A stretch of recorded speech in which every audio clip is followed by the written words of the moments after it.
আমি তোমার প্রেমের ভিখারি ইয়া রাসূলুল্লাহ, আমি তোমার প্রেমের ভিখারি ইয়া রাসূলুল্লাহ, ইয়া হাবিবাল্লাহ, আমি তোমার প্রেমের ভিখারি ইয়া রাসূলুল্লাহ, ইয়া হাবিবাল্লাহ, আমি তোমার প্রেমের ভিখারি।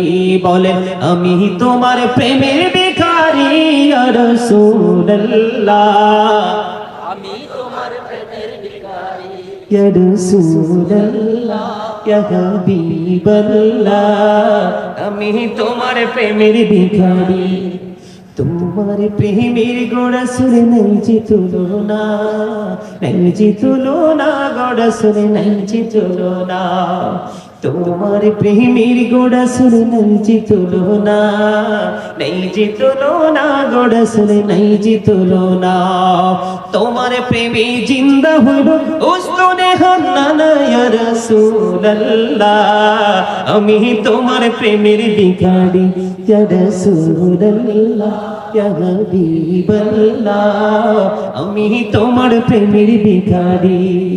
তোমার প্রেমেতে আমার কলি জায়াঙ্গার, কলি জায়াঙ্গার, গোড়া সুরে কলি জায়াঙ্গার।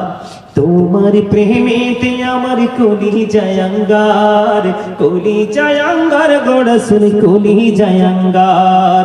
দেখা দিয়ে শান্ত করো সাকিয়ে কৌসার ইয়া রাসূলুল্লাহ, আমি তোমার প্রেমের ভিখারি ইয়া রাসূলুল্লাহ, ইয়া হাবিবাল্লাহ, আমি তোমার প্রেমের ভিখারি, আমি তোমার প্রেমের ভিখারি ইয়া রাসূলুল্লাহ, আমি তোমার প্রেমের ভিখারি।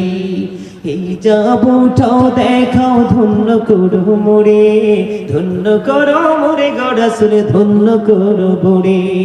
এই যাব উঠাও দেখাও ধন্য করো মোরে, ধন্য করো মোরে গোড়া সুরে ধন্য করো মোরে। তোমার দিদার বিহনে পরাণ যে বাঁচে না ইয়া রাসূলুল্লাহ, তোমার প্রেমের জোরে ইয়া রাসূলুল্লাহ, ইয়া রাসূলুল্লাহ, আমি তোমার প্রেমের ভিখারি ইয়া রাসূলুল্লাহ, ইয়া হাবিবাল্লাহ, আমি তোমার প্রেমের ভিখারি। মারহাবা, আরে যারা বলেন মারহাবা, আরে যারা বলেন মারহাবা। আপনাদেরকে দেখে মনে হয় গ্রামের সহজ সরল মানুষ, সব সময় ফরমালিন মুক্ত খাবার খান, কিন্তু আপনাদের বডি ল্যাঙ্গুয়েজ দেখলে মনে হয় যে 100% ফরমালিন যুক্ত। কি কথা বলেন, ফরমালিন মুক্ত মানুষ সুস্থ নাকি ফরমালিন যুক্ত মানুষ সুস্থ? ইউ আর ভেরি, কি বলবো, ভেরি গুড, আলহামদুলিল্লাহ বলেন, আরো জোরে, একদম সুন্দর করে বলেছেন। তাহলে আপনাদেরকে ফরমালিন মুক্ত মানুষের মতো কাজ করতে হবে। আমি কিন্তু একজন শিল্পী, আমি একজন রাইটার, অনেক হামদ নাত ইসলামী সঙ্গীত লিখেছি। আপনারা যদি ভালোবাসা দিতে পারেন আমিও কিন্তু সার্ভিস দিতে প্রস্তুত ইনশাআল্লাহ।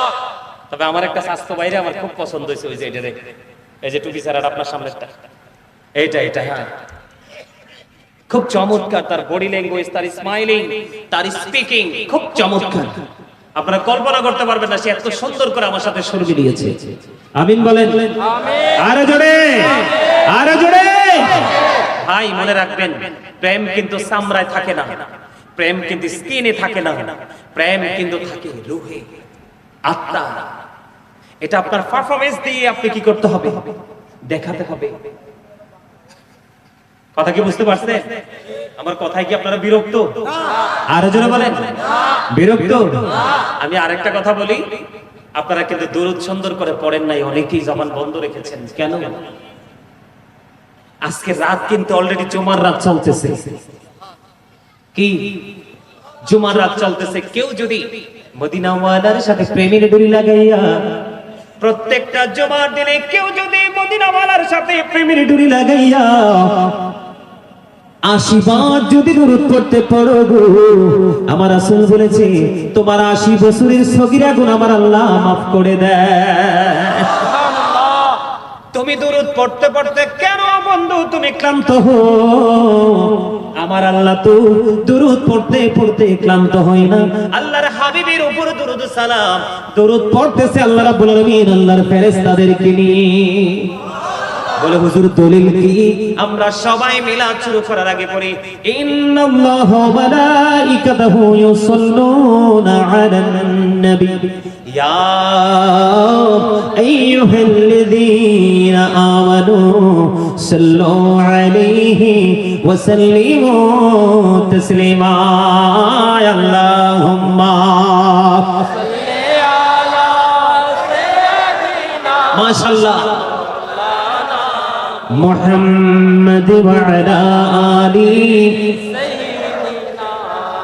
মাওলানা মুহাম্মদ। সবাই আমার সঙ্গে সঙ্গে বলেন আসো গো আমার প্রাণের নবীজি, বসো আমার অন্তরে। সবাই বলেন আসো গো আমার প্রাণের নবীজি, বসো আমার অন্তরে। প্রাণে ভরিয়া দেখিব তোমায় এই দেহে প্রাণ থাকিতে। আল্লাহ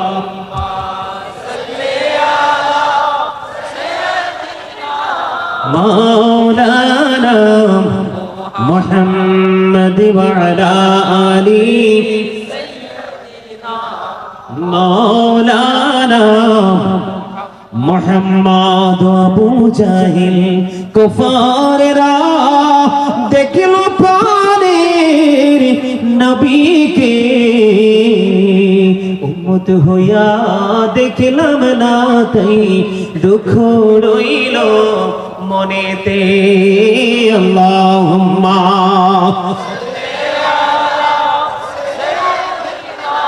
মাওলানা মুহাম্মদ ওয়া আলা আলি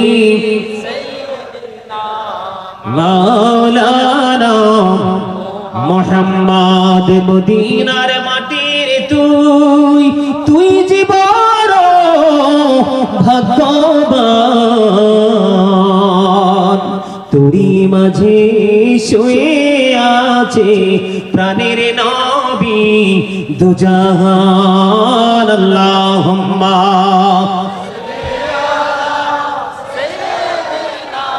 মাওলানা মুহাম্মদ ওয়া আলা আলি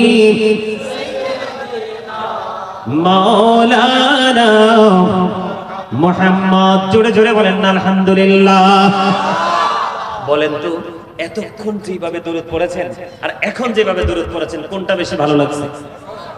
এখনকারটা না? এখনকারটা মনে হয়েছে যেন মৌমাছি যখন স্থান ত্যাগ করার সময় সম্মিলিতভাবে যখন তারা রওনা দেয় তখন যে গুনগুন গুনগুন শব্দ শোনা যায়, মনে হয়েছে যেন মৌমাছিগুলো আসার জন্য একত্রিত হয়ে তারা গুনগুন করে নবীর প্রেমের গান গাইছে। সকলে বলুন আল্লাহ যেন আমাদের সবাইকে কবুল করে নেয়, আমিন। এগুলো আপনাদেরকে মনে রাখতে হবে। জুমার দিনে কেউ যদি রাসূলকে ভালোবেসে 80 বার দরুদ পড়ে আল্লাহ খুশি হয়ে তার 80 বছরের সগীরা গুনাহ maaf করে দেন। রাসূল বলেছেন উম্মত তোমরা পৃথিবীতে থেকে বেশি বেশি করে আমি নবীর উপর দরুদ পড়ো, কারণ দুনিয়াতে যে যত বেশি মদিনাওয়ালাকে ভালোবেসে দরুদ পড়বে কাল হাশরে মদিনাওয়ালাকে তার তত বেশি কাছে পাবে। বন্ধুরে আমার শুধু তাই নয়, দাইলামি শরীফের মধ্যে এসেছে বন্ধু হাদিস কানা, হাদিসের রাবি হলেন হযরতে আনাস রাদিয়াল্লাহু তাআলা আনহু।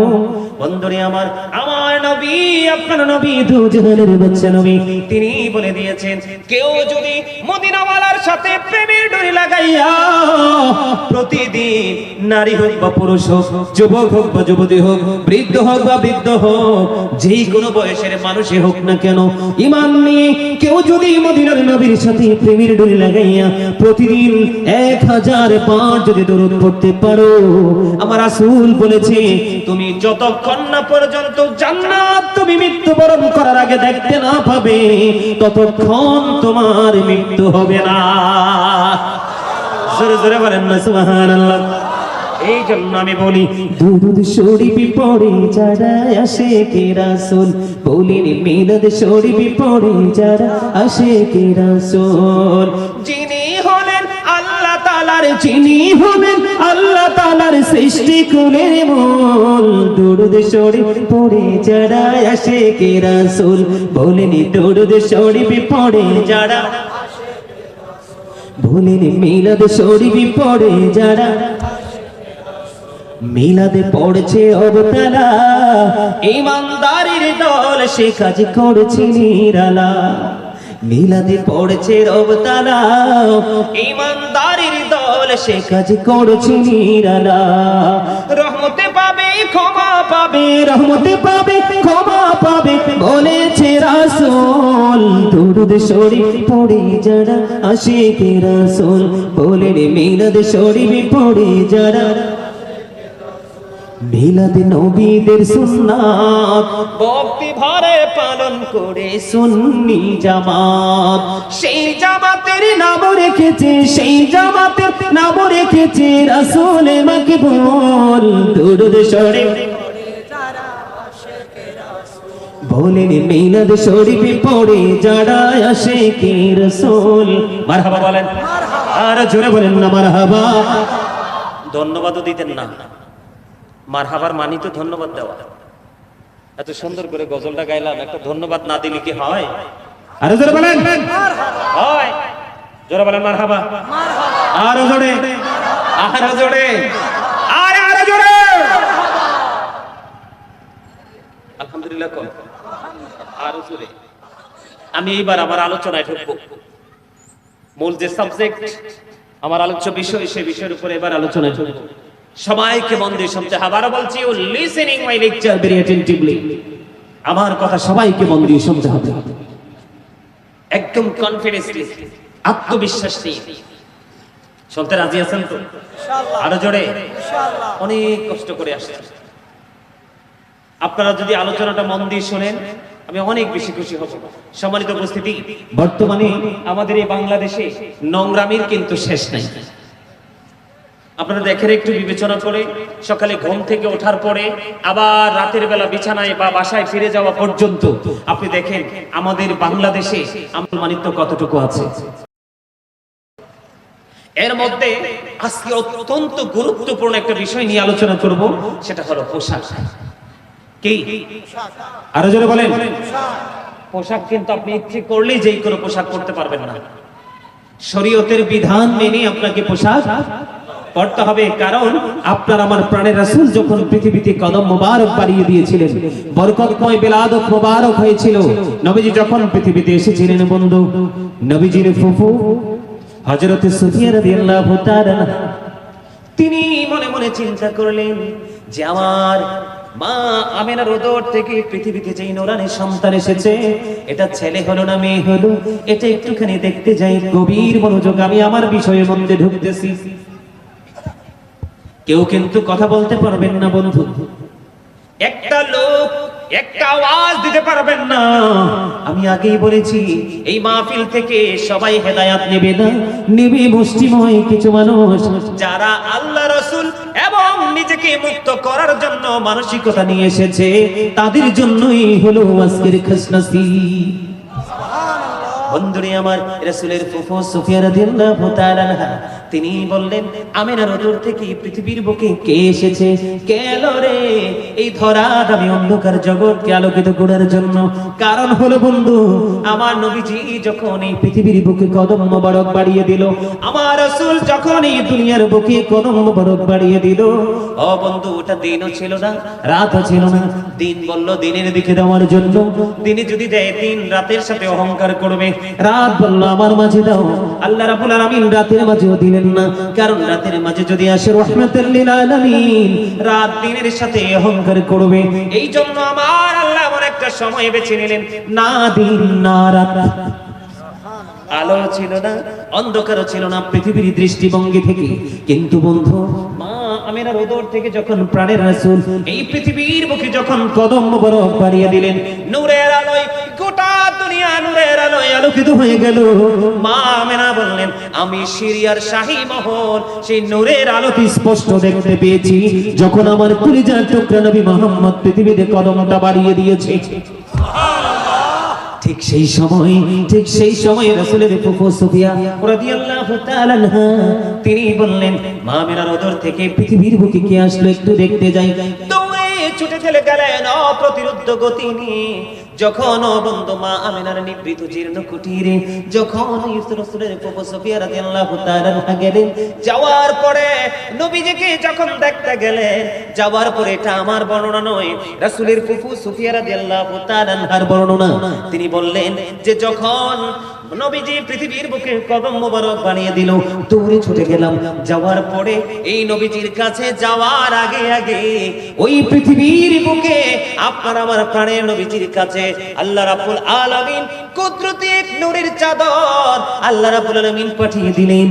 ওই নূরের চাদর যখন পৌঁছে দিলেন নবীজির চেস্ট মোবারক থেকে, ও বন্ধু পুরো নিচের অংশটা পুরোটা ঢাকা ছিল।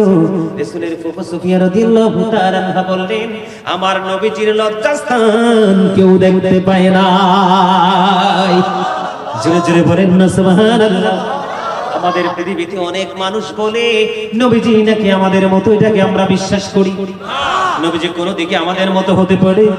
নবীজি আজ থেকে ১৫০০ বছর আগে চ্যালেঞ্জ ছুড়ে দিয়ে গেছেন, ক্বালা আইয়ুকুম মিথলি, তোমরা কে আছো আমার মতো? ওই সাহাবায়ে কেরাম পর্যন্ত হাত তোলে নাই, কারণ আমার নবীর মতো তো কেউ হতে পারে না, কারণ তিনি হলেন রাহমাতুল লিল আলামিন। আল্লাহ রাব্বুল আলামিন নূরের পোশাক দিয়ে দিলেন। আল্লাহর হাবিবের আগমনের সঙ্গে সঙ্গে নবীজি তো এমনিতেই সুন্দর, নূরুল আলা নূর, জোরে জোরে সুবহানাল্লাহ।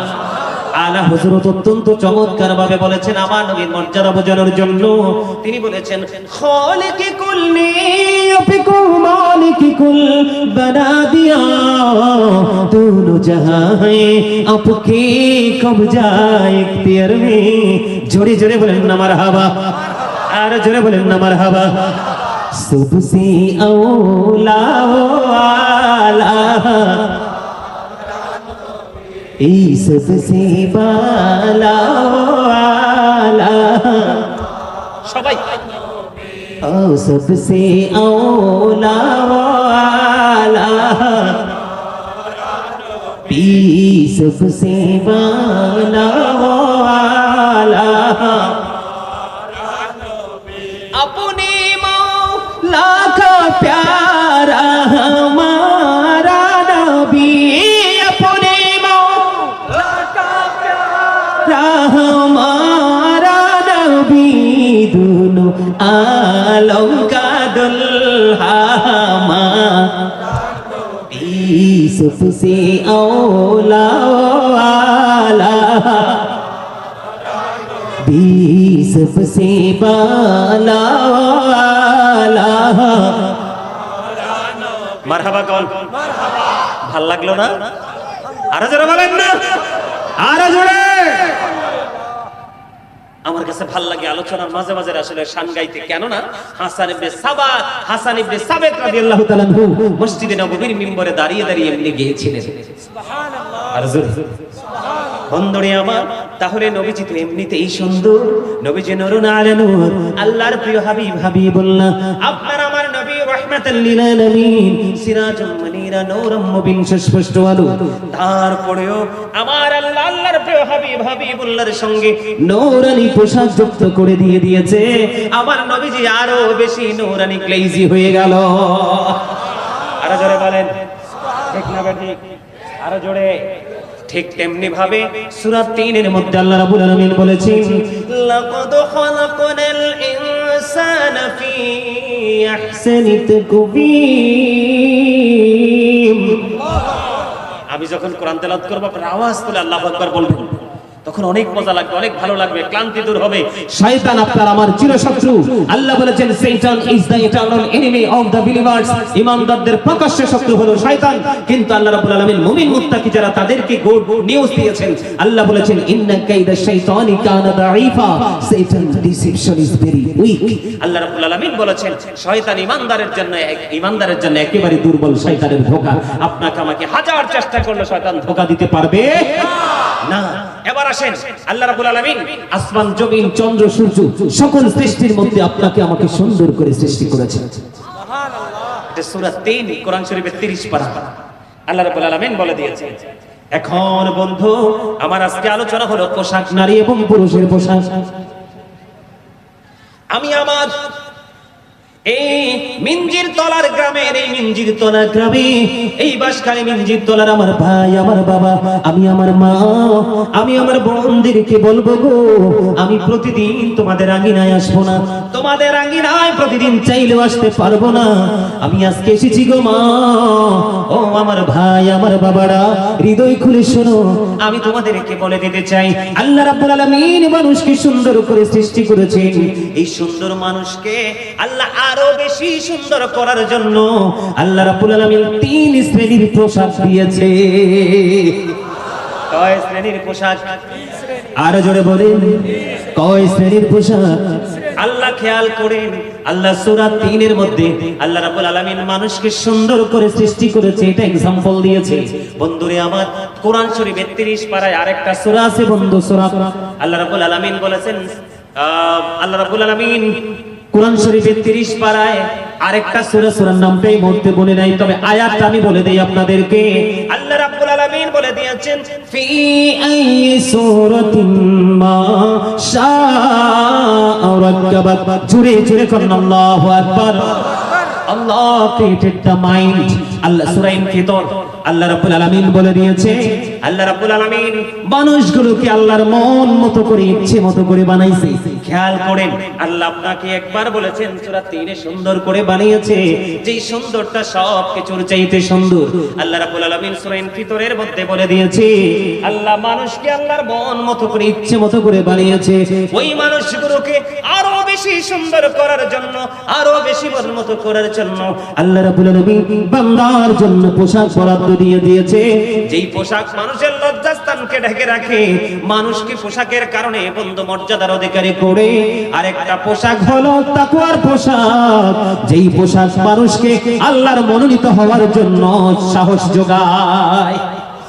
আল্লাহ রাব্বুল আলামিন বলেছেন, ইয়া বনি আদম কাদ আনজালনা আলাইকুম লিবাসান ইউরি সাওআতিকুম ওয়া রিশান ওয়া লিবাসুত তাকওয়া যালিকা খায়র।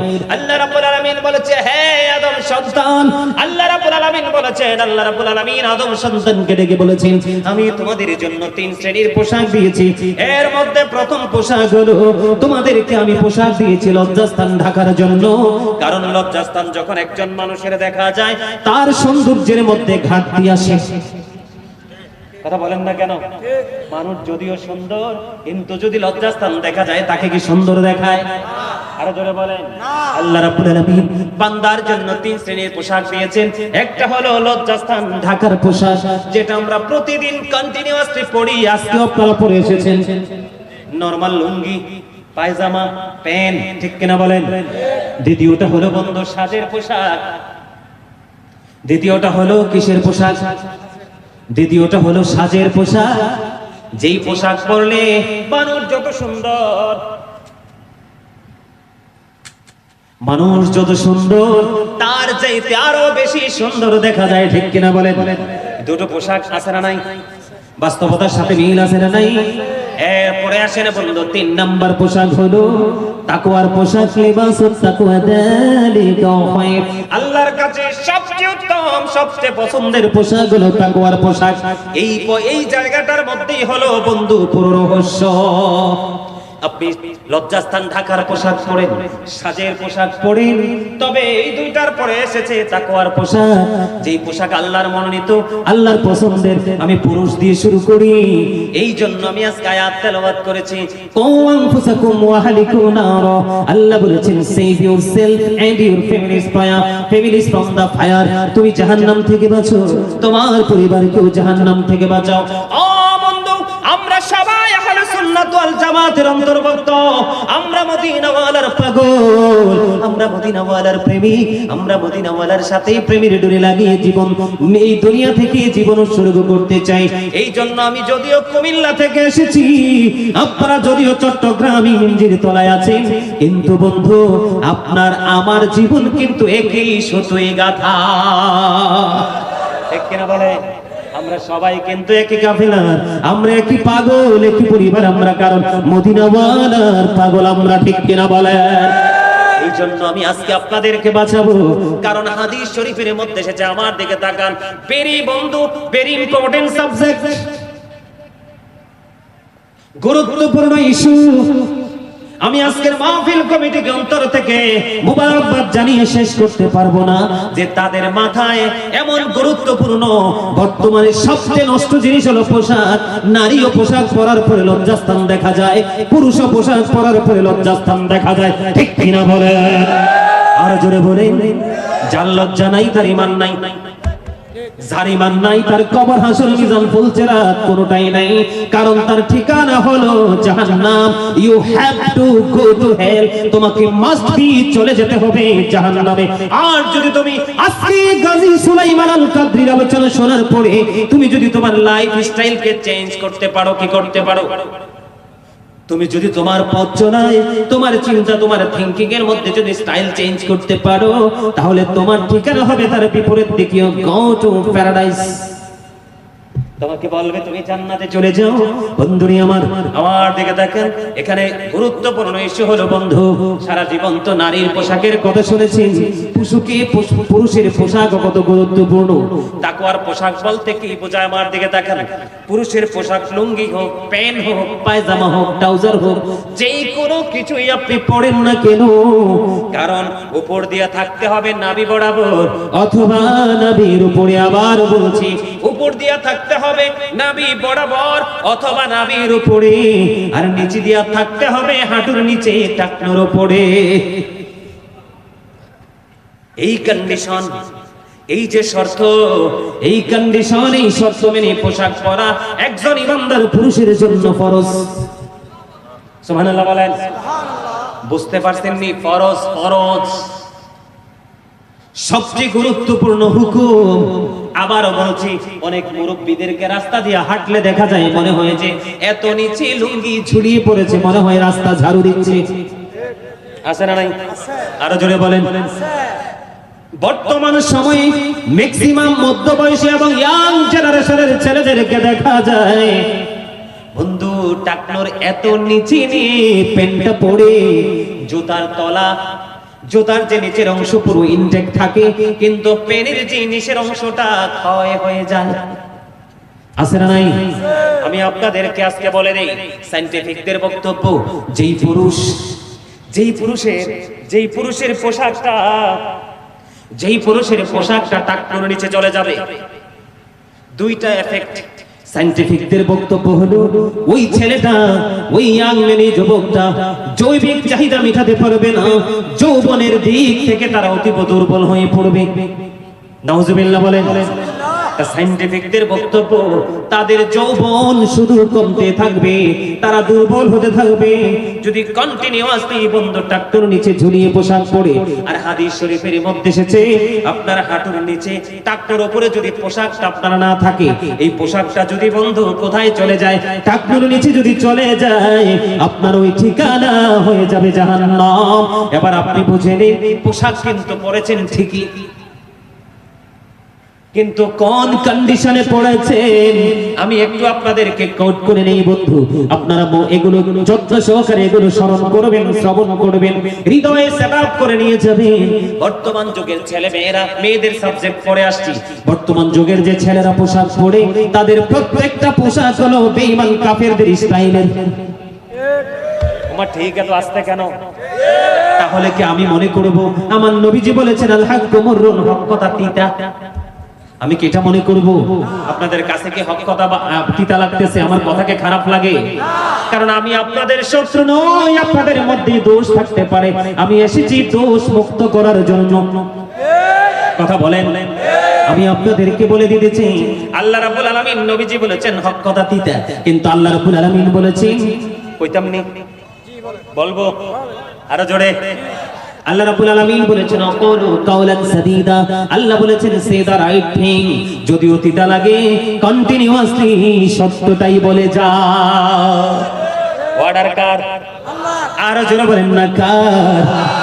বন্ধু আমি অল্প সময়ের মধ্যে ওয়াজ গুছিয়ে নিচ্ছি, তোমরা আজকের এই বাগান ছেড়ে তোমরা কেউ যেও না, অত্যন্ত গুরুত্বপূর্ণ বিষয় নিয়ে আলোচনা করছি বন্ধু। আমার ভাই বাবারা যারা আসতে পারেননি তাদেরকে অভিনীত ভাবে অনুরোধ করব, ঘরে বসে বসে একটু কান নিয়ে মন দিয়ে শুনুন। আমি আমার মা বোনদেরকে বলবো, মা গো, ও বাঁশখালী মিঞ্জির তোলার আমার মা আমার বোনেরা, আপনাদেরকে বলবো আপনারা বেশি বেশি করে এগুলো শুনে রাখেন, কারণ প্রত্যেকটা সন্তানের বড় ধরনের শিক্ষক হলো তার মা। মা যখন জানবে, মা যখন বুঝবে, তখন অটোমেটিক্যালি সন্তান বুঝে যাবে, ঠিক কিনা বলেন? বন্ধুরে আমার, আমি বলতে চেয়েছি আপনারা আমার দিকে তাকান। একদিকে সায়েন্টিফিক বক্তব্য এসেছে, সায়েন্টিফিকদের বক্তব্য হলো যৌবন দুর্বল হয়ে যাবে, জৈবিক চাহিদা মেটাতে পারবে না। ও বন্ধু, আর হাদিস শরীফের মধ্যে এসেছে ঠিকানা হয়ে যাবে জাহান্নাম। জোরে জোরে বলেন না নাউজুবিল্লাহ। এর মধ্যে সবচেয়ে বড় নোংরা, সবচেয়ে বড় দুষ্টু, সবচেয়ে বড় অসভ্য পোশাক হলো জিন্স প্যান্ট। দাদা ভাই বলেন ঠিক না ঠিক? দাদা বলেন, জিন্স প্যান্ট বুঝেননি? বাবুরে আমার জীবনে, আমিও তো ইয়াং ছিলাম, জীবনে ধৈর্যও দেখি নাই, পড়া তো থাকবে। এটা যেই কোনো ছেলেরা পড়লে মনে হয় গরম আমার শুরু হয়ে যায়, মনে হয় যে পড়ছে হ্যাঁ গরম লাগতেছে আমার, ঠিক কিনা বলেন? গন্ডারের চামড়ার মতো রৌদ্র যদি টাটকা থাকে 24 ঘন্টা 12 ঘন্টা লাগে শুকাইতে, কথা কয় না কেন? আমি আপনাদেরকে বলি, পথ চলা হচ্ছে বেঈমান কাফেরদের স্টাইলে জিন্স প্যান্ট, কিন্তু কোন মুসলমান আবিষ্কার করে নাই, এটা আবিষ্কার করেছে বন্ধু বেঈমানেরা। কারণ বেঈমানেরা আপনার আমার চাইতে কোরআন বেশি রিসার্চ করে, কারণ আমরা মুসলমান হয়ে রিসার্চ করতে পারি না, আর বেঈমান কোরআন আবিষ্কার করে রিসার্চ করে তারা বন্ধু একটার পর একটা নতুন নতুন আবিষ্কার আমাদেরকে তুলে দিচ্ছে।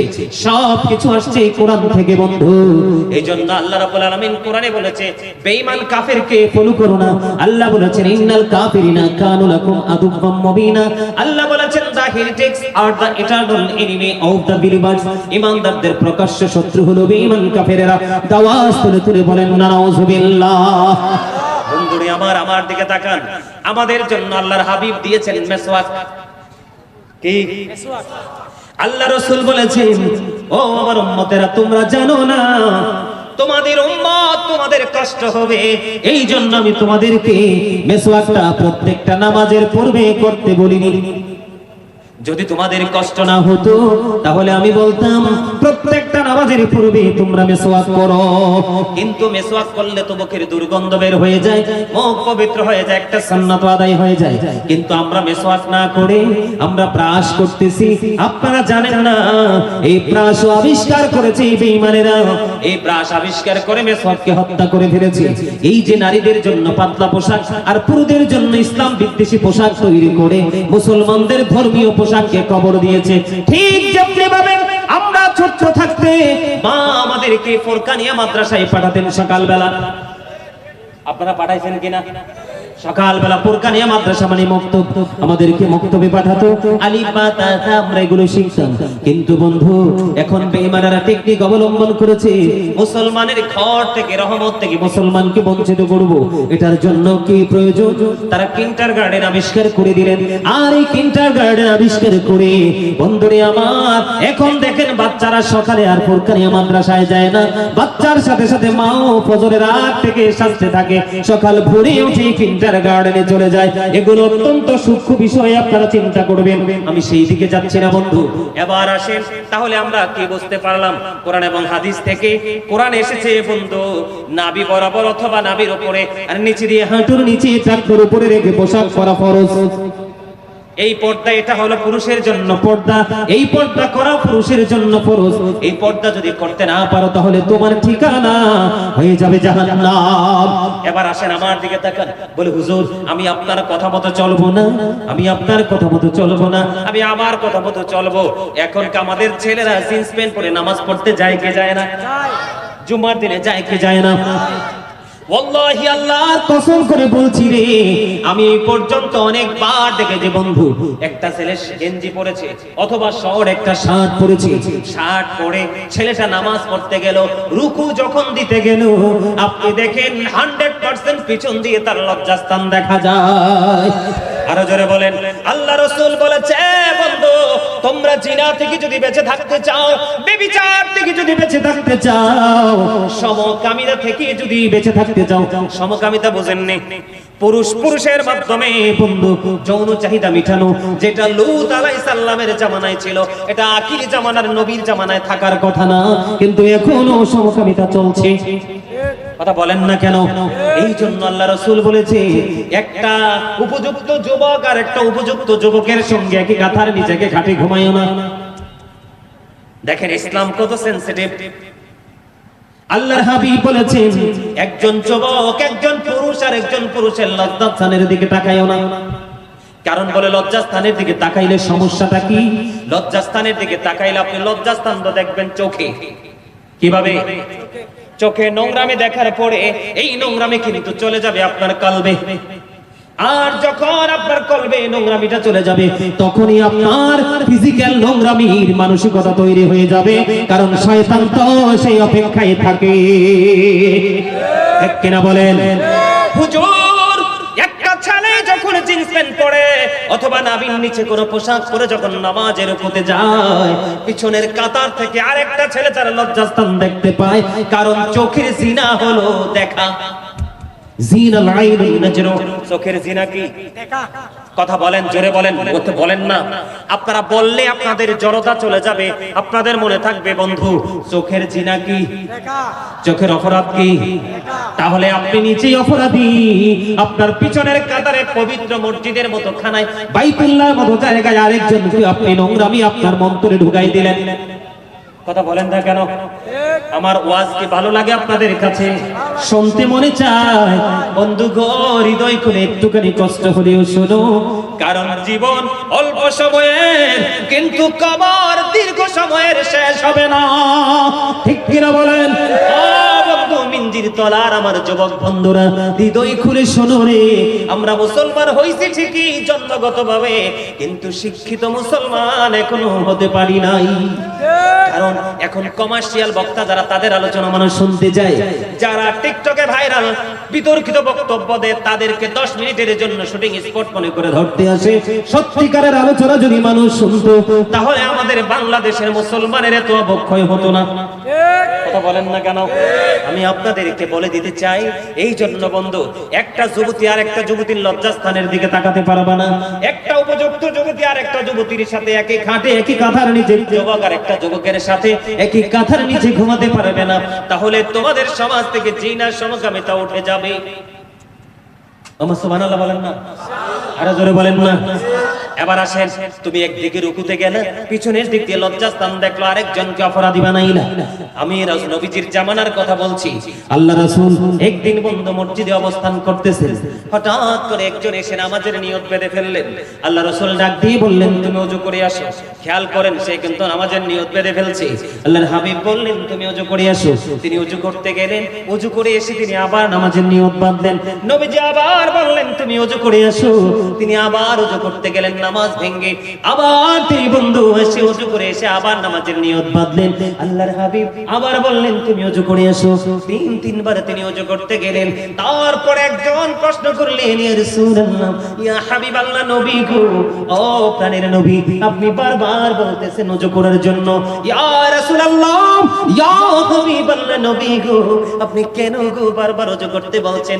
নবী গো, কারণ জানতে বড় মনে চাই গো। আমার নবীজি বললেন, তুমি চাইয়া দেখো, যে কি বারবার বলেছো ওযু করার জন্য, তার পোশাকটা টাকনোর নিচে, যেই ব্যক্তি অহংকার করে টাকনোর নিচে ঝুলিয়ে ঝুলিয়ে পোশাক পরবে, ওই পোশাক পরে যারা নামাজ পড়বে, আমার আল্লাহ তার নামাজ কবুল করবে না। জোরে জোরে বলেন না নাউজুবিল্লাহ।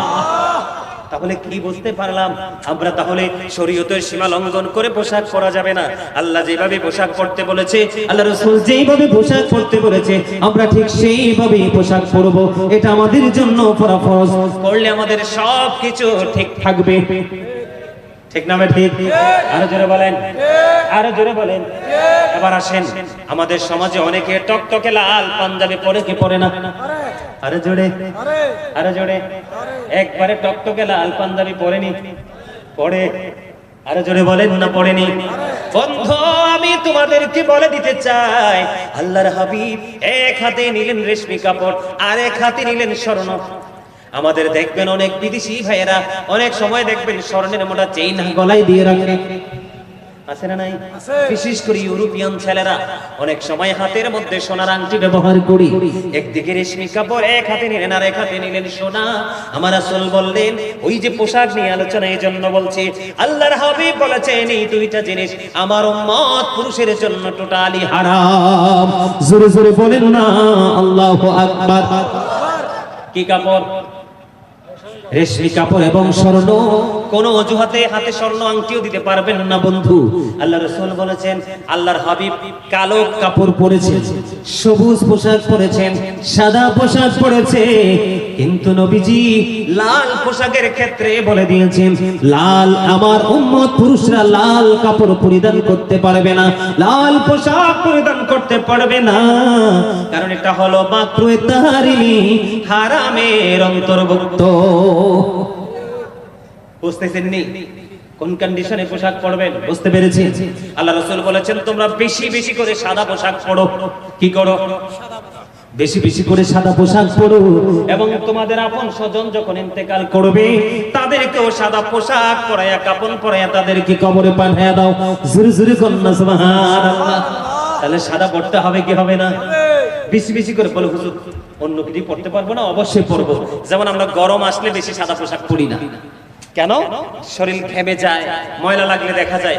আমরা শীত আসলে বেশি বেশি সাদা পোশাক পরি, কারণ শীতে কিন্তু সাদা পোশাক বেশি তাড়াতাড়ি ময়লা হয় না। কথা বুঝতে পেরেছেন? তবে সাদাটা বেশি বেশি করে। কি বিরক্ত হচ্ছেন? বিরক্ত হচ্ছেন? বিরক্ত হয়ে না, আমি আলোচনা শেষ করে দিব, বেশিক্ষণ আর রাখবো না। কিন্তু এই ওয়াজগুলো তো দরকার। আমরা এই অন্যায়গুলো কন্টিনিউ করছি না? করতেছি তো। এবার আসেন, আরেকটা মজার জায়গা আছে যে হুজুর অনেক সময় দেখা যায় আমরা যখন লুঙ্গি বা প্যান্ট বা পায়জামা বা ট্রাউজার যেটাই পরি, মনের অজান্তে কিন্তু টাকটুর নিচে চলে যায়। বুঝেন না?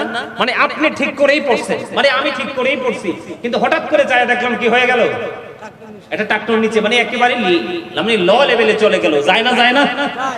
এই ক্ষেত্রে আবু বকর সিদ্দিক রাদিয়াল্লাহু তাআলা আনহু নবীজিকে প্রশ্ন করলেন, ইয়া রাসূলুল্লাহ, ইয়া হাবিবাল্লাহ, নবী গো, ও প্রাণের নবী, আমি কি করব গো, আমি কি করব গো নবী? আমি তো আমার পোশাকটা খুব টাইট করে আমি টাকনুর উপরেই তো পড়ি, কিন্তু মনের অশান্তি এটা টাকনুর নিচে চলে যায়। যখন আমার পোশাকটা টাকনুর উপরে নিচে চলে যায়, আমি তখনই পোশাকটাকে উপরে উঠিয়ে নেই, আমি কি সাজার অন্তর্ভুক্ত হব? আমার নবীজি বললেন, না না রে আবু বকর, না, তোমারটা টাকনুর নিচে চলে যাওয়ার পরে যদি তুমি সাথে সাথে উঠিয়ে ফেলো, তাহলে তুমি অপরাধী হতে হবে না, সাজার অন্তর্ভুক্ত হবে না, কারণ আমার তো টাকনুর নিচে চলে গেছে। আমি শুনেছি গাজী হুজুর বলে গেছে যে এইভাবে পোশাকটা পরা যাবে না, উপরে উঠিয়ে ফেললাম, এটার নামই হলো বন্ধ তাকওয়া। জোরে জোরে কন্যা সুবহানাল্লাহ। কারণ আমার আল্লাহ কথা দিয়েছে, আল্লাযীনা আমানু, যারা ঈমান এনেছে, ওয়া কানু ইয়াত্তাকুন, এবং তাকওয়া অবলম্বন করেছে, লাহুমুল বুশরা, তাদের জন্য সুসংবাদ, ফিল হায়াতিদ দুনিয়া, দুনিয়ার জীবনে, ও ফিল আখিরা, এবং পরকালের জীবনে। কি চমৎকার দেখেন, আপনি যদি ঈমানদার হতে পারেন, ঈমান আনার পরে যদি অন্তরে ভয় ধারণ করতে পারেন, অন্তরে ভয় ধারণ করার পরে যদি আপনি পথ চলতে পারেন, আল্লাহ বলেছেন লাহুমুল বুশরা, ওই ঈমানদার এবং তাকওয়া সম্পূর্ণ ব্যক্তিদেরকে আল্লাহ সুসংবাদ দিয়েছেন, ফিল হায়াতিদ দুনিয়া ফিল আখিরা, দুনিয়ার জীবনেও তাদের জন্য নিয়ামত, পরকালও তাদের জন্য নিয়ামত। তাহলে আপনার নিচে চলে গেল, টাকটুর নিচে পোশাকটা চলে গেল, মনে হওয়ার পরে আপনি উপরে তুলে ফেললেন, তাহলে আপনার মধ্যে তাকওয়া আছে, ভয় আছে। ঠিক কিনা বলেন? জোরে জোরে কন্যা সুবহানাল্লাহ। এবার আমি দুইটা হাদিস বলে পুরুষের চ্যাপ্টার ক্লোজ করে দিচ্ছি। আল্লাহর হাবিব সরকারে মদিনা তিনি আপনাকে আমাকে বলে দিয়েছেন বন্ধু, আল্লাহ রাসূল তিনি বলে দিয়েছেন, রে আমার দিকে তাকান, যেই ব্যক্তি পৃথিবীর বুকে সম্মানের পোশাক পরবে, ওই ব্যক্তিকে কাল হাসরের ময়দানে অপমানের পোশাক পরানো হবে। নাউজুবিল্লাহ বলেন। সুন্দর পোশাক মানে বুঝতে পারছেন না? না না না না, হুজুর যতই ওয়াজ করো, আমার বন্ধুরা সবাই জিন্স প্যান্ট পরে, আমার বন্ধুরা সবাই নাভির নিচে এবং টাকটোর নিচে পরে, আমিও টাকটোর নিচেই পরবো, নাভির নিচেই পরবো, আমি পোশাক চেঞ্জ করতে পারবো না, এটা মনে করে যারা তার স্ট্যাটাস, তার সোসাইটি ধরে রাখার জন্য করে, তার জন্য বরাদ্দ হলো কি জাহান্নাম এবং অপমানের পোশাক, লাঞ্ছিত করার মতো পোশাক। নাউজুবিল্লাহ বলেন। আর এতদিন শোনেন নাই, আজকে শুনে ফেলেছেন, কাল কিয়ামতের দিন বাঁচতে পারবেন না। গাজী সুলাইমান আল কাদরী সাহেব আজকে ওয়াজ কিন্তু বুঝিয়ে দিয়ে গেছে। আপনি এই চিন্তা করে আগামী কালকে থেকে যদি মনে করেন যে আমি এই পোশাকগুলো পরবো না, কারণ আমার দেশ থেকে কিনেছি, টাকা দিয়ে কিনেছি, আমি এগুলোকে কেটে অন্য কিছু বা বানিয়ে ব্যবহার করব, করা যায় কি যায় না? কথা বলেন, যায় কি যায় না? আমি আগামী দিন থেকে এই লজ্জিত পোশাক পরবো না, ইসলাম বিদ্বেষী পোশাক পরবো না, যেই পোশাক আমার আল্লাহ পছন্দ করে না, যেই পোশাক আমার রাসূল পছন্দ করে না, এই পোশাক আমি আগামী দিন থেকে আর পরবো না। আগামী দিন থেকে আমি এটাকে বদলে ফেলবো। এটা মনে করে যদি আপনি আপনার ওই চিন্তাধারা করে যদি আপনি আপনার লাইফস্টাইলকে চেঞ্জ করতে পারেন, তাহলে আপনার জন্য বরাদ্দ আছে নিয়ামত। কাল হাসরের দিন আপনার সামনে সকল জান্নাতি পোশাক আমার আল্লাহ তুলে ধরবে। সুবহানাল্লাহ বলেন না? সকল জান্নাতি এবং পবিত্র পোশাক তুলে ধরবে। তোলার পরে আমার আল্লাহ ডাক দিয়ে বলবে, বান্দারে, ও আমার বান্দা, গাজী সুলাইমান আল কাদরী ওই যে 2025 সালে নভেম্বরের 6 তারিখে ওই মিন্দির তলায় বাসকালিতে এই পোশাকের ওয়াজটা করেছিল, সেই দিন থেকে তুমি এই ইহুদি নাসারার পোশাক বন্ধ করে দিলে। ইসলাম যেই পোশাককে সাপোর্ট করে, যেই পোশাক পরলে আমি আল্লাহ খুশি হই, তুমি এই পোশাকগুলো পরেছো, লাল পোশাক বন্ধ কোনোদিন পরো না। আমি বলে দিলাম এটা হারামের অন্তর্ভুক্ত, কোনোদিন পরো না, কিন্তু এই লালটা মা বোনেরা পড়তে পারবে, নারীদের জন্য জায়েজ। বন্ধুরে আমার আল্লাহ ডেকে বলবে, বান্দা তুমি চাইয়া দেখো, তোমার সামনে সকল জান্নাতি পোশাক আমি তো তুলে ধরলাম, এখান থেকে যেটা তোমার বেশি পছন্দ সেটাই তুমি কবুল করে নাও। জোরে জোরে বলুন না সুবহানাল্লাহ। সুবহানাল্লাহ ওয়ালহামদুলিল্লাহ লা ইলাহা ইল্লাল্লাহ। সুবহানাল্লাহ ওয়ালহামদুলিল্লাহ লা ইলাহা ইল্লাল্লাহ। লা ইলাহা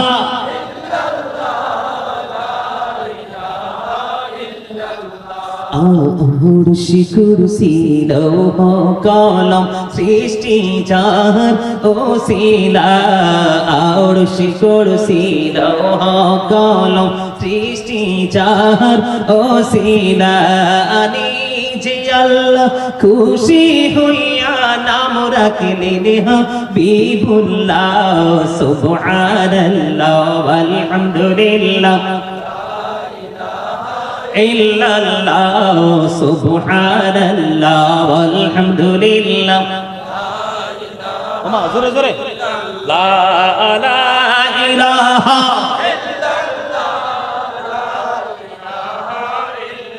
ইল্লাল্লাহ। নবী আমার নূরের পুতুল, জগৎ করলেন উজালা। রোজ হাসরে করবেন তিনি উম্মতের ফায়সালা। সুবহানাল্লাহ ওয়ালহামদুলিল্লাহ লা ইলাহা ইল্লাল্লাহ। লা ইলাহা জোরে জোরে কোন লা ইলাহা ইল্লাল্লাহ মুহাম্মাদুর রাসূলুল্লাহ সাল্লাল্লাহু আলাইহি ওয়াসাল্লাম। জোরে জোরে বলুন আলহামদুলিল্লাহ। ভাল লাগছে নি জিকির? আল্লাহ রাসূল বলছে, তোমরা যখন জান্নাতের বাগানে যাও তখন জান্নাতের বাগান থেকে কিছু ফল খেয়ে নাও।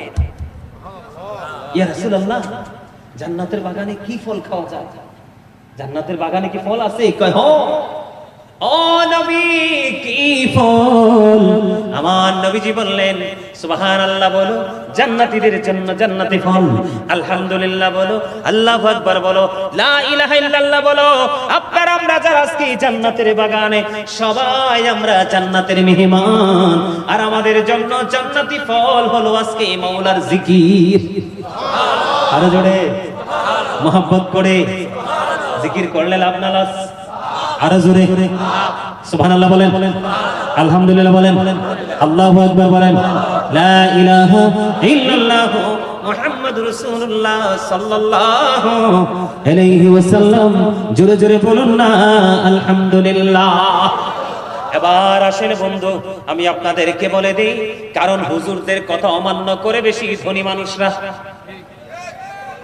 ঠিক না? কইলে অনেকে রাগ হইব, হুজুরদের কথা অমান্য করে কে রে?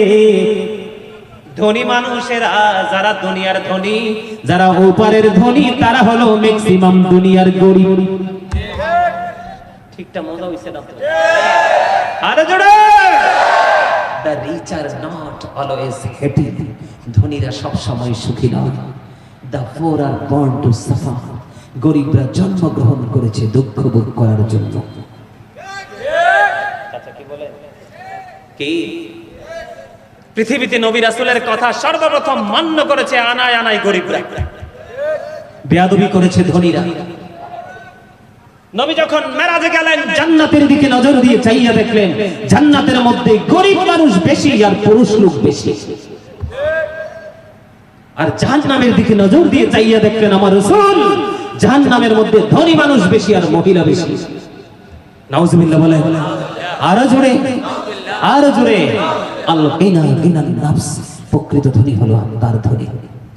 তারা always happy, present and future, দুটো স্টেজ, দুটো প্লেস তাদের ব্রাইট হয়ে গেছে। সুবহানাল্লাহ। যারা দুনিয়াকে একটু সাইডে রাখতে জানে, আল্লাহর রাসূলকে আঁকড়ে ধরতে জানে, তারাই সত্যিকারের ধনী। তাদের জন্য দুনিয়ার সাময়িক সময়ের কষ্ট আর চিরস্থায়ী সুখ তাদের জন্য অপেক্ষা করতেছে। আজ কি ভালো লাগে? সবার কাছে কি মন থেকে ভালো লাগে কিনা? কার কার ভালো লাগে হাত তোলেন। সোজা করে, সোজা করে, একবারে সোজা করে। ইয়া রাসূলুল্লাহ, ইয়া গাউসুল আযম, জিন্দাবাদ, জিন্দাবাদ। এই পাগলটা কইরে বসে রয়েছে, স্লোগান দিছে কে? মারহাবা, মারহাবা, আলহামদুলিল্লাহ। দেখছেন নি কই স্লোগান দিছে কে? এই যে হাত তুলছেন সবাই সোজা করে হাত তোলেন। একটা গজল গাই অল্প একটু করে, একটা হাতও নিচে রাখবেন না, একবার আমার মতো স্ট্রংলি এইভাবে এইভাবে নাড়াইতে হবে। পারবেন? দিদি পাল তোলে দে, মাঝি হেলা করিস না। দিদি পাল তোলে দে, মাঝি হেলা করিস না। ছেড়ে দে নৌকায় আমি যাব মদিনা, ছেড়ে দে নৌকায় আমি যাব মদিনা। দিদি পাল তোলে দে, সবাই দিদি পাল তোলে দে, ছেড়ে দে নৌকায় আমি যাব মদিনা, ছেড়ে দে নৌকায় আমি যাব মদিনা। মক্কায় নবী এলো মা আমিনার ঘরে, আসিলে হাজার মানিক কাদিরে মুক্তা ঝরে। দয়াল মুর্শিদে যার সখা, তার কিসের পাবো না। দয়াল মুর্শিদে যার সখা, আমার হৃদয় মাঝে কাবা, আমার হৃদয় মাঝে কাবা, নয়নে মদিনা। দিদি পাল তোলে দে, দিদি পাল তোলে দে, মাঝি হেলা করিস না। ছেড়ে দে নৌকায় আমি যাব মদিনা। নূরের রোশনীতে দুনিয়া গেছে ভরে, সে নূরের বাতি জ্বলে মদিনার ঘরে ঘরে। দয়াল মুর্শিদে যার সখা, তার কিসের পাবো না। দয়াল মুর্শিদে যার সখা, তার কিসের পাবো না। আমার হৃদয় মাঝে কাবা, নয়নে মদিনা। আমার হৃদয় মাঝে কাবা, নয়নে মদিনা। দিদি পাল তোলে দে, দিদি পাল তোলে দে, ছেড়ে দে নৌকায় আমি যাব মদিনা। মারহাবা বলেন, আরে আরো জোরে। আপনার হাতগুলো নামাই ফেলছেন কেন? অপূর্ব সুন্দর লাগছিল না? হ্যাঁ, এভাবে অপূর্ব সুন্দর লাগে। আলহামদুলিল্লাহ বলেন, আরো জোরে। আপনাদের আলোচনাগুলো তো মিডিয়াতে আসবে। আমি হয়তো আর আপনাদের এখানে আসবো না, কিন্তু আমার আলোচনা আপনাদের পকেটে সারা জীবন থাকবে। থাকবে না? থাকবে না? যদি না থাকে তাইলে তো আলোচনা শুনে কোনো লাভ নাই, আমার এই পরিশ্রম করে কোনো লাভ নাই। কথা বলেন? এই মিডিয়াগুলোর মাধ্যমে আপনার আলোচনা সারা পৃথিবীর মানুষ দেখবে। বিশেষ করে হাত তুলছেন, এটা সাক্ষী হয়ে যাবে। আল্লাহ কবুল করেন। সকল বলেন আমিন, আর যারা বলেন আমিন। দয়া করে আপনাদেরকে একটু সামনে আসতে হবে। আসেন, কারণ মাহফিলের সময় শেষ হয়ে যাচ্ছে। আসেন, আমি কিছুক্ষণের মধ্যে শেষ করে দিব। সবাইকে দয়া করে একটু আসতে হবে, কারণ এই সুন্নিয়ত মানে কি? আমি যখন বসবো আমার পাশে জায়গা থাকলে আমার আরেক ভাইকে বসতে দিতে হবে। মাস্ট বি, এটার নামই সুন্নিয়ত। কথা বলেন না কেন? এটা বুঝতে হবে, এটা আমার নবীজির শিক্ষা। আমরা নবীজিকে ভালোবাসি না? তা আমি বসবো, আমার আরেকটা ভাই এসে দাঁড়িয়ে থাকবে, এটা অসুন্দর না? দেখতে অসুন্দর, আমার রাসূলের হুকুমকে অমান্য করা, ঠিক কিনা বলেন? আরো জোরে। এই তো মাশাআল্লাহ। ইয়া রাসূলুল্লাহ ইয়া হাবিবাল্লাহ ইয়া রাসূলুল্লাহ লাই আমার মোদের নিদান কালে আসিও নবী গো আমার শিয়রে, দেখিব আপনাকে আপন নজরে। ইয়া রাসূলুল্লাহ লা ইয়া রাসূলুল্লাহ লা শুনেছি হাদিসে, দেখিলে আপনাকে জীবনের গোনা ঝরিয়া পড়ে, দিও গো দেখা দয়া করে। ইয়া রাসূলুল্লাহ লা ইয়া রাসূলুল্লাহ লা গোসল করাইয়া কাফন পড়াইয়া যখনই রাখিবে কবরে শোয়াইয়া, লইও গো কোলে গোলাম বলিয়া। ইয়া রাসূলুল্লাহ লা ইয়া রাসূলুল্লাহ আল্লাহ নবী গো তোমার ভালোবাসায় পা পৌঁছে যায়, নবী গো তোমার ভালোবাসায় পা পৌঁছে যায়। ইয়া নবী ইয়া নবী ইয়া নবী ইয়া নবী ইয়া নবী ইয়া নবী, নবী গো তোমার ভালোবাসা। বলতে পারেন না? এটা আর কখনো শোনেন নাই? শুনছেন? আর কখনো শোনেন নাই? নতুন শুনছেন তো, নতুন শুনলে তো আরো বেশি মজা লাগার কথা, ঠিক না বেটে? একটা দেশে শুনতেছি কন্টিনিউয়াসলি শুনতেছি, তাহলে সেটা একটা শুনতে শুনতে ভালো লাগে না। কিন্তু নতুন সুর, এটা আমার প্রাণ মুর্শিদ ডক্টর আহমদ পেয়ারা বাগদাদি পীর সাহেব কেবলা, তিনি কন্টিনিউয়াসলি এটা এইভাবে তিনি দুরূদ পড়তেন, নবীজির প্রেমে নবীজির শানে গাইতেন। নবী গো তোমার ভালোবাসায় জান্নাত পাওয়া যায়, নবী গো তোমার জান্নাত পাওয়া যায়। বিআন্না লাহুমুল জান্নাহ বিআন্না লাহুমুল জান্নাহ। ইয়া নবী ইয়া নবী ইয়া নবী ইয়া নবী ইয়া নবী ইয়া নবী, নবী গো তোমার ভালোবাসায় আল্লাহর বন্ধু হওয়া যায়, নবী গো তোমার আল্লাহর বন্ধু হওয়া যায়। ইয়া নবী ইয়া নবী ইয়া নবী ইয়া নবী ইয়া নবী ইয়া নবী। মারহাবা, আরে জোরে বলেন মারহাবা। ভালো লাগছে না? এটা তো মুমিনের আশিকের হৃদয়ের রুহের খোরাক, হৃদয়ের খোরাক, ঠিক না ঠিক? জোরে সামনে আসেন, কথা বলেন। মুমিনের আত্মার খোরাক কিনা? মুমিন কিন্তু ওয়াজ শুনবে, নবীজির প্রেমে গুনগুন করে মৌমাছির মতো নবীর প্রেমের গানও গাইবে, ঠিক না ঠিক? আরো জোরে, আরো জোরে, আরো জোরে। এই ঠিক বেঠিক সুবহানাল্লাহ আলহামদুলিল্লাহ সব কথা বলবে আল্লাহ শরীফ দিক। এই বুঝেন না কেন? মুমিন প্রতিদিন দুই ধরনের খাবার সংগ্রহ করে। কয় ধরনের? কয় ধরনের? একটা হলো দুনিয়ার খাবার, যেটা সংগ্রহ করে খুবই কম, সীমিত পরিমাণে। মুমিন চা বলেন, বিস্কিট বলেন, ভাত বলেন, কুরমা বলেন, পোলাও বলেন, নিজের বাড়ি, বেয়াই বাড়ি, চাচার বাড়ি, জেঠার বাড়ি, যেখানে যান, পাড়া প্রতিবেশীর বাড়ি, এটা হলো দুনিয়ার খাবার, যেটা খাইলে দেহে এনার্জি মিলে, ব্লাড তৈরি হয়, শরীরটাকে এনার্জি নিয়ে পথ চলা যায়। পাশাপাশি মুমিন যেটা নিয়ে সবচেয়ে বেশি পাগল থাকে সেটা হলো রূহের খোরাক। দুনিয়ার খাবার কিন্তু এনি টাইম, যে কোনো সময় আপনি জোগাড় করতে পারবেন, কিন্তু রুহের খাবার আপনি যেই কোনো জায়গায়, যেই কোনো সময় রুহের খাবার আপনি সংগ্রহ করতে পারবেন না, কারণ রুহানিয়াতের বাজার কিন্তু যেই কোনো সময়ে তৈরি করা যায়। যেমন আজকে আপনাদের জন্য এটা সুবর্ণ সুযোগ, আমি কিন্তু অনেক দূর থেকে আসছি, এখানে যে আসছি প্রায় 220 কিলোমিটার প্লাস, 6 ঘন্টার মতো একটু কম হবে জার্নি, প্রাইভেট গাড়িতে করে। কত দূর থেকে এসেছি আমি, কিন্তু আপনাদের জন্য আজকে নেয়ামত। কেন? আমি যদিও অপরাধী, যদিও গুনাহগার, কিন্তু আমি আজকে মুসাফির। ঠিক না? ঠিক। কে কে মুসাফির না? মুসাফিরের দোয়া তো আল্লাহ কবুল করে। আমিন কোন না? আবার 40 জন যখন এক জায়গায় থাকে, এর মধ্যে একজন থাকে আল্লাহর মাহবুব বান্দা। আপনাদের প্লাস পয়েন্টের কি শেষ আছে? আছে। সবচেয়ে মজার খবর হলো এই গ্রামের কবরবাসী আজকে হাসছে। সুবহানাল্লাহ বলে। যে গ্রামের উপর দিয়ে হক্কানি কোন আলেম হেঁটে যায়, আল্লাহ খুশি হয়ে আলেমের মহাব্বতে 40 দিন কবর আযাব বন্ধ করে দেয়। লাভের কি শেষ আছে?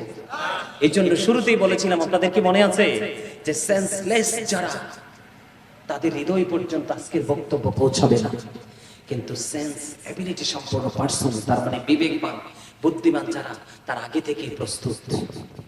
গাজী সুলাইমান আসবে, আলোচনা শুনবো। ঠিক কিনা বেঠিক? আরো জোরে। এবার আসেন।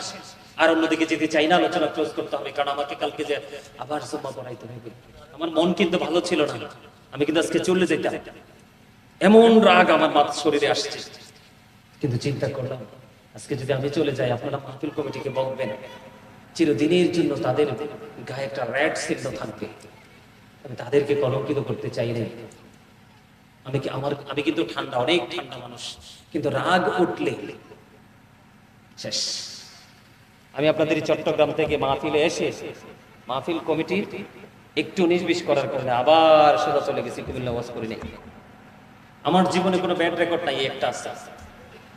আমি যদি এত দূর থেকে আপনার কাছে আসতে পারি, তাহলে আপনার সমস্যা কোথায়? কথা বলেন, ঠিক না? আরো জোরে। আমি কিন্তু ছোট করছি না, শিক্ষার জন্য বলছি। সম্মানিত উপস্থিতি, যেটা বলতে চেয়েছিলাম, আল্লাহর হাবিব জাহান্নামে দেখেছে কি? ধনী মানুষ আর নারীর সংখ্যা বেশি। আর জান্নাতে দেখছে কি? নসিব, গরিব মানুষ আর পুরুষ লোক বেশি। সুবহানাল্লাহ। আরো জোরে, আরেকটু মহব্বতে। মজা না?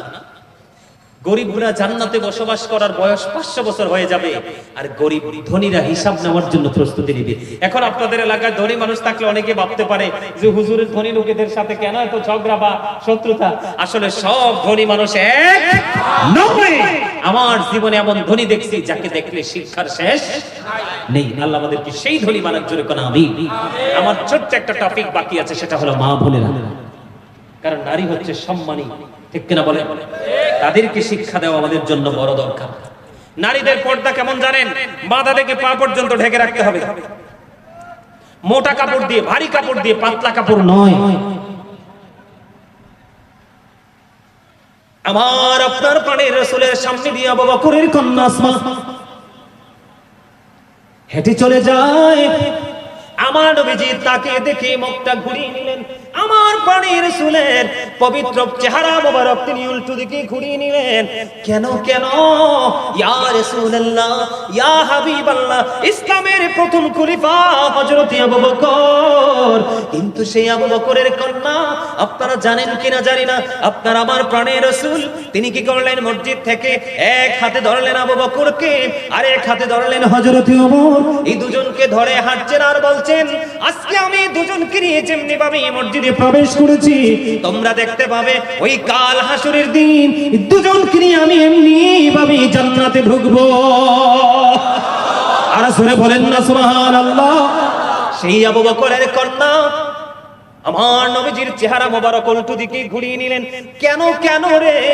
তার কারণ হলো আমার রাসূল তার দিকে তাকাবে না। তার কারণ হলো ওই আসমার পরনে ছিল পাতলা কাপড়। জোরে জোরে কন্যা নাউজুবিল্লাহ। এখনকার মা বোনেরা পাতলা পরে না ভারী পড়ে? আরো জোরে বলেন। এটার জন্য পানিশমেন্ট নিতে হবে প্রত্যেকটা পুরুষকে, সাজার অন্তর্ভুক্ত হতে হবে প্রত্যেকটা পুরুষকে। কারণ মেয়েরা জন্মগ্রহণ করার পরে বাবার ঘরে বাবার কমান্ড মেনে চলতে হয়, বিয়ের পরে যায় স্বামীর ঘরে স্বামীর অর্ডার মেনে চলতে হয়, ঠিক কিনা বলেন? আরো জোরে। তাহলে নারীরা যদি অপ্রতিরোধ হয়, এটার জন্য দায়ী প্রত্যেকটা ফ্যামিলির পুরুষ, প্রত্যেকটা বাবা, প্রত্যেকটা হাজবেন্ড। কথা কি বুঝে আসছে? আরো জোরে বলেন, আসছে কিনা? মনে রাখবেন, যেই পুরুষের স্ত্রী বেপরদা, ইসলামের আইনের বাইরে পথ চলে, সেই স্বামী যতই আল্লাহ হোক, সে আল্লাহ পর্যন্ত পৌঁছাতে পারবে না। জোরে বলেন নাউজুবিল্লাহ, আরো জোরে বলেন নাউজুবিল্লাহ। আমার রাসূল বলে দিলেন, যেই নারী পোশাক পরার পরেও তার অঙ্গ দেখা যায়, যেই নারী পোশাক পরার পরেও তার শরীর দেখা যায়, সেই নারী হলো উলঙ্গিনী, ল্যাংটা নারী। সুরে সুরে কন্যা নাউজুবিল্লাহ। আল্লাহ রাসূল বলেছেন, নারীরা হলো গোপনীয় জীব, তারা ফুটন্ত ফুলের মতো। নারীরা হলো গোপনীয় জীব, তারা পর্দার অন্তরালে থাকবে, তারা পর্দার অন্তরালে থাকবে। তারা যখন মোটা কাপড় ছেড়ে দিবে, ফ্যাশনেবল পোশাক পরবে, ও বন্ধু পাতলা পোশাক পরবে, যেই পোশাক পরে হিন্দু, খ্রিস্টান, বৌদ্ধ, ইহুদি, নাসারারা, যেটা পরার পরে তাদের অঙ্গ দেখা যায়। আপনাকে মনে রাখতে হবে, আল্লাহ বলেছেন উইদ্দাত লিল কাফিরিন, কাফিরদের জন্য বরাদ্দ করেছেন। আবার আল্লাহ জাহান্নাম উইদ্দাত লিল মুত্তাকিন, মুত্তাকিনদের জন্য আল্লাহ বরাদ্দ করেছে জান্নাত। আপনি তো মুত্তাকি হবেন, আপনি ঈমানদার হবেন, আপনি ফরেজগার হবেন, আপনি আবেদা হবেন, সালেহ হবেন, মা খাতুর জান্নাত ফাতেমার নেতৃত্বে আপনি জান্নাতে যাবেন। তাহলে আপনাকে মনে রাখতে হবে, পাতলা পোশাক পরা যাবে না, কারণ পাতলা পোশাক পরা নারীদের জন্য হারাম। জোরে জোরে কন্যা নাউজুবিল্লাহ। কয়টা নারী চাকরি করে দুনিয়ায়? ম্যাক্সিমাম নারী শাড়ির পকেট থেকে নিয়ে কাপড় কিনে নেয়, কেন বলেন? দেন কেন? বিবি কি কাপড় করে আপনি দেখেন না? আমার পরিবার কিন্তু জয়েন্ট পরিবার, আমার ফ্যামিলি জয়েন্ট ফ্যামিলি। আমার ফ্যামিলির জুতা থেকে মাথার ওড়না পর্যন্ত আমি কিনি। আলহামদুলিল্লাহ বলবেন না? মা বলেন, ওয়াইফ বলেন, বোন বলেন, ভাবি বলেন, যেই বলেন নারী সদস্য, ঈদে হোক নরমালি হোক, সবার কাপড় আমি কিনি। যেটা এনে দিব সেটা আলহামদুলিল্লাহ বলবো না। আলহামদুলিল্লাহ বলবেন না? কোন ধরনের কোনো কি নাই, নেগেটিভ কমেন্টস নাই। আপনি আমার মতো হয়ে যান, কথা বলেন না কেন? আমার সামনে আছে তো আমার লোক, জিজ্ঞেস করেন। আমি প্রয়োজনে জুতা পায়ে না লাগলে 4 বার আমি মার্কেটে যাব, 5 বার যাব, তারপরও নারী নিয়ে বের হবে না। বলে হুজুর, নারীরা কি 4 পায়া জন্তুর মতো? না না, কেন হবে রে? তোমার ঘুরতে মনে চায়, বাবাকে নিয়ে বের হয়ে যাও। তোমার ঘুরতে মনে চায়, বিয়ে হয়েছে, স্বামীকে নিয়ে বের হয়ে যাও। তোমার স্বামী নাই, উপযুক্ত বুঝের ছেলে আছে, তোমার ওদরের সন্তান আছে, তুমি তোমার সন্তান নিয়ে ঘুরতে বের হয়ে যাও। তুমি পায়ের পাতা দেখাতে পারবে, হাতের তালু একটা এদিক তাকান, নারীরা হাতের তালুটা দেখাতে পারবে, পায়ের তালুটা দেখাতে পারবে, কিন্তু বিশেষ কারণে মুখমণ্ডল দেখাতে পারবে, আর বাকি সব সময় তারা তাদের অঙ্গ ঢেকে রাখতে হবে। জোরে জোরে বলুন না আলহামদুলিল্লাহ। নারীদের মর্যাদা আছে না নাই? এ থাকতে হবে কি দিয়ে? পোশাক দিয়ে। আরো জোরে বলেন। নারীরা গোপনীয় জীব, তারা গোপন থাকবে। তারা যখন গোপনীয় থাকে, পোশাক ছেড়ে পাতলা কাপড় পরে যখন প্রকাশ্যে আসবে, আমার নবীজি বলছে, শয়তান তাদেরকে দেখে উকি ঝুঁকি মারে। নাউজুবিল্লাহ করুন না। আরো জোরে, আরো জোরে। এই জীবনে দেখছেন নি বোরকা পরা নারী ধর্ষণের শিকার হইতে? শুনছেন কেউ? আরো জোরে বলেন, শুনছেন কেউ? সত্যিকারের ইসলাম প্রিয়, বোরকা পরে পর্দা করে চলে এমন একটা নারী ধর্ষণের শিকার হইছে, ইফটিজিং এর শিকার হইছে, হেনস্থার শিকার হইছে, আমাদের এখন বাংলাদেশে আছে নাই? যত হচ্ছে যারা উল্টা পথে হাঁটছে তাদের জন্য, ঠিক কিনা বলেন? আরো জোরে। তাহলে পোশাক পরার ক্ষেত্রে মা বোনদেরকে সচেতন হতে হবে। তবে পোশাক পরবেন, যে পোশাক ব্যবহার কিভাবে করবেন, এই আজকে মিঞ্জির তলার আমার মা বোনদেরকে বলে যাই, আমার রাসূল বলেছে, যাদের স্বামী কাছে নাই, ও বোন, তোমরা কখনোই ভালোভাবে সাজগোজ করিও না, নতুন জামা পরিও না, কারণ তোমার রূপ এবং সৌন্দর্য দেখার একমাত্র মালিক হলো তোমার প্রাণের স্বামী। যাদের স্বামী বিদেশে, লাল নীল পোশাক পরে, ঠোঁটে লিপস্টিক দিয়ে, পায়ে আলতা লাগাইয়া, পেন্সিল শু পরে আপনি যখন শপিং কমপ্লেক্সে যাবেন, অন্য নষ্ট পুরুষের দৃষ্টির ভিতরে চলে আসবেন, ঠিক কিনা বলেন?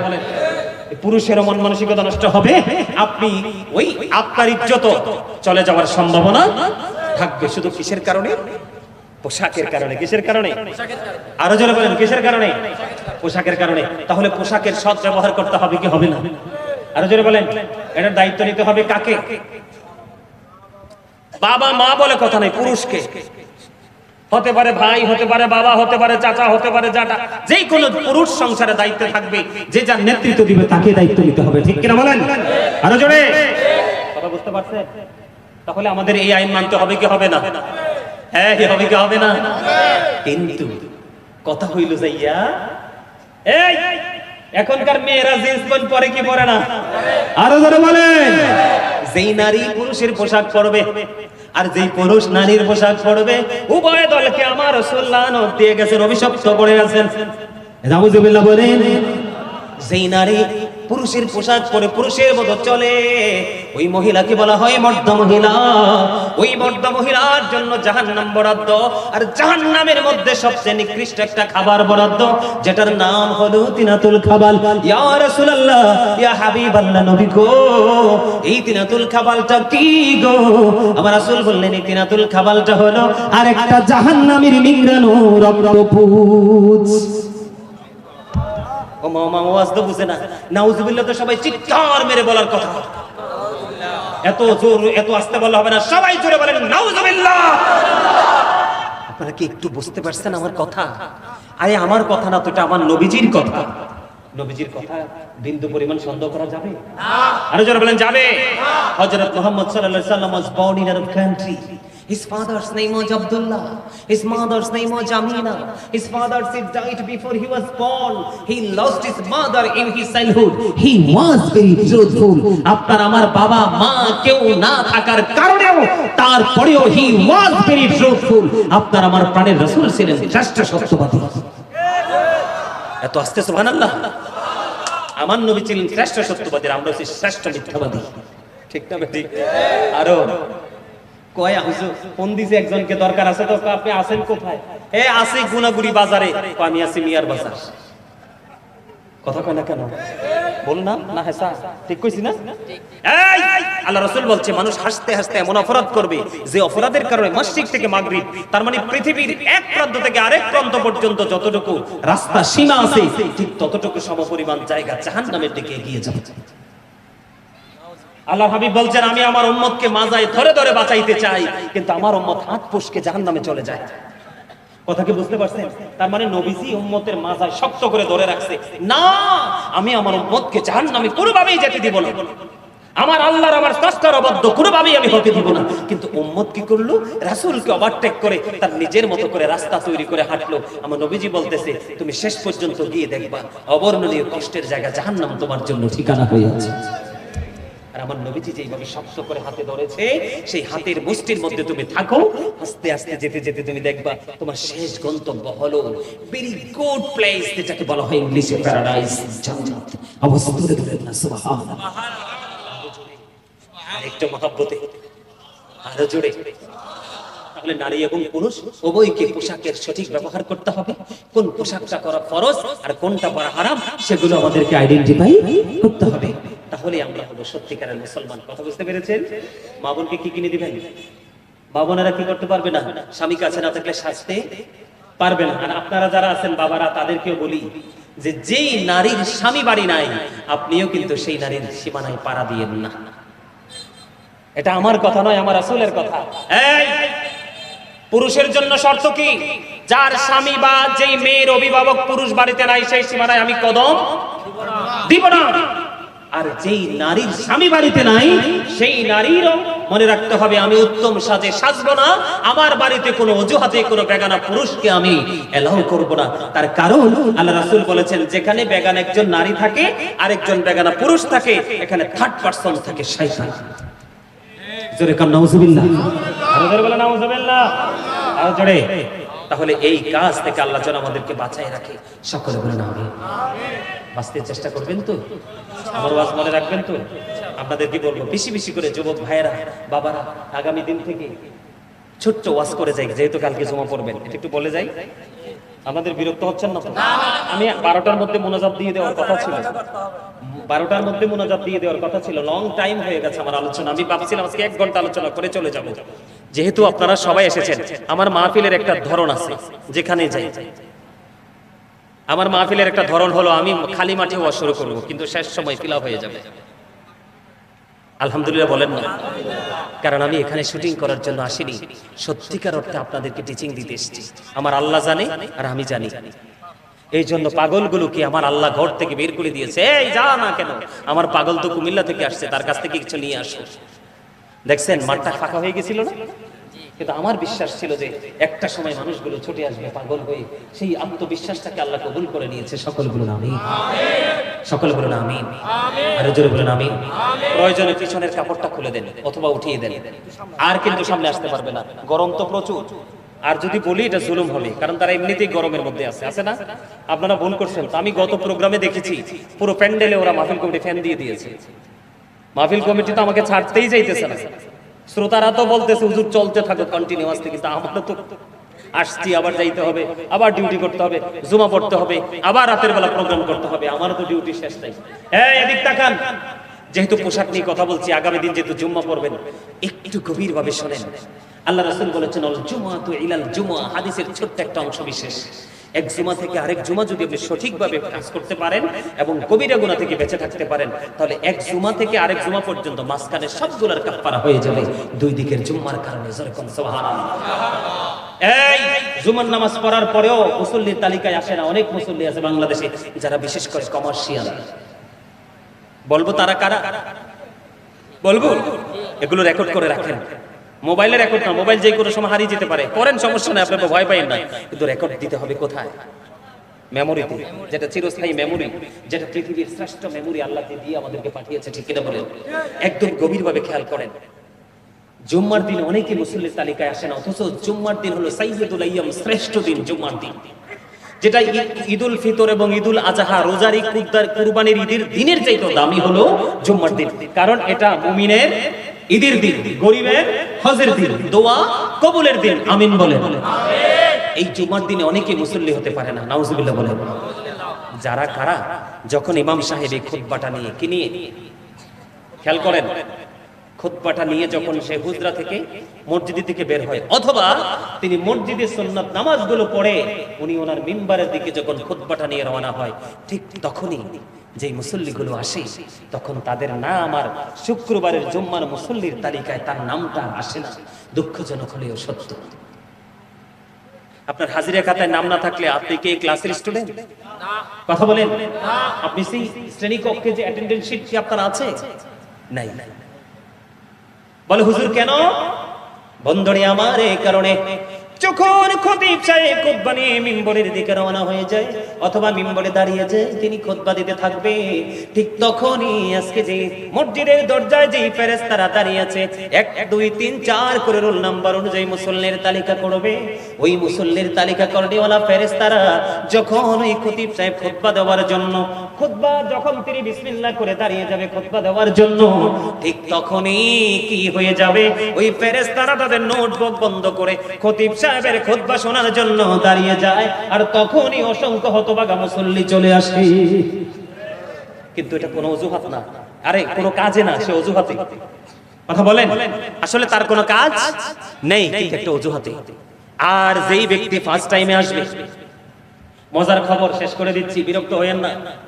মজার খবর যে সবার আগে আসবে, জুমার দিনে অন্য দিনের চাইতে উত্তম রূপে গোসল করবে, সবচেয়ে দামি পাঞ্জাবি আলমিরা থেকে নামাইয়া পড়বে, এবং ঘরের মধ্যে আপনার কিসের মতো, জাদুঘরের মতো বিভিন্ন আইটেমের আতর রাখতে না পারলে একটা আতরের কৌটা আছে, আতরটা সুগন্ধি যুক্ত আতরটা লাগাবে, লাগায়া সবার আগে হেঁটে হেঁটে আল্লাহর ঘর ওই বাইতুল্লাহর দিকে চলে আসবে, ছুটি আসবে রে। এসে সবার আগে তিনি মসজিদের সামনের কাতারে এসে বসে গেল। আর নামাজ যখন শেষ হয়ে গেল, সবার পরে তিনি মসজিদ থেকে বের হয়ে বাড়ির দিকে রওনা দিল। আল্লাহর হাবিব বললেন, ও আমার পাগল উম্মত, আল্লাহর প্রিয় বান্দারে, তোমার জন্য প্রেমময় খবর তুমি শুনে রাখো। তুমি সবার আগে আসলে এই মসজিদে, সবার আগে তুমি গোসল করলে, সবচেয়ে সুন্দর পাঞ্জাবি লম্বা জামা পরে তুমি নামাজ পড়তে চলে আসলে সবার আগে, কিন্তু বের হলে তুমি সবার পরে, তোমার মধ্যে কোনো তাড়াহুড়া করার মতো কোনো ইন্টেনশন তোমার মধ্যে নেই। তুমি কি করতে থাকলে সবার পরে রওনা হলে, আল্লাহ রাসূল বলেছেন তোমার মসজিদ থেকে বাড়ি যাইতে যতগুলো কদম লাগবে, প্রত্যেকটা কদমের বিনিময়ে আমার আল্লাহ তোমাকে 1 বছরের নফল ইবাদতের সওয়াব দিবে। জোরে জোরে সুবহানাল্লাহ। তাহলে আপনার বাড়ি যাইতে যদি 50টা কদম লাগে, আপনারা বোয়ালখালীর মানুষ কি বলেন, আরে সরি বাঁশখালীর মানুষ কি বলেন, কাইক। আমরা কই একটা কাইক দাও, দুইটা কাইক দাও, এরকম এরকম না? আপনারা কি বলেন? কাইকে বলেন। তাহলে আমার সাথে আপনার মিল আছে। তাহলে আপনার বাড়ি যাইতে যদি মসজিদ থেকে বের হয়ে 100টা কাইক লাগে, কয়টা? অথবা 50টা। 50টা কাইক যদি লাগে, তাহলে আপনার আমল নামে 50 বছরের নফল ইবাদতের সওয়াব। এখনকার মানুষ তো 50 বছর হায়াত পায় না, হার্ট অ্যাটাকে মারা যায়, স্পট দেয়, ঠিক কিনা বলেন? আরো জোরে হয় কি হয় না? তো এজন্য আরো আলোচনা করতে পারবো, কিন্তু সেদিকে যাবো না, অনেক লম্বা সময় আলোচনা হয়ে গেছে। আমার এই ভাইটা একটা অনুরোধ করছে, একটা গজল গাইতে। কোনটা গাইবো? মায়ের একটা গজল গাইতে বলছে, অনুরোধ সর্বশেষ। আপনারা কি শুনবেন? শুনবেন? আমি বেশি গাইবো না, অল্প একটু গাইবো, পারলে আমার সাথে গাইবেন। তোরা কই পাবি অমূল্য রত,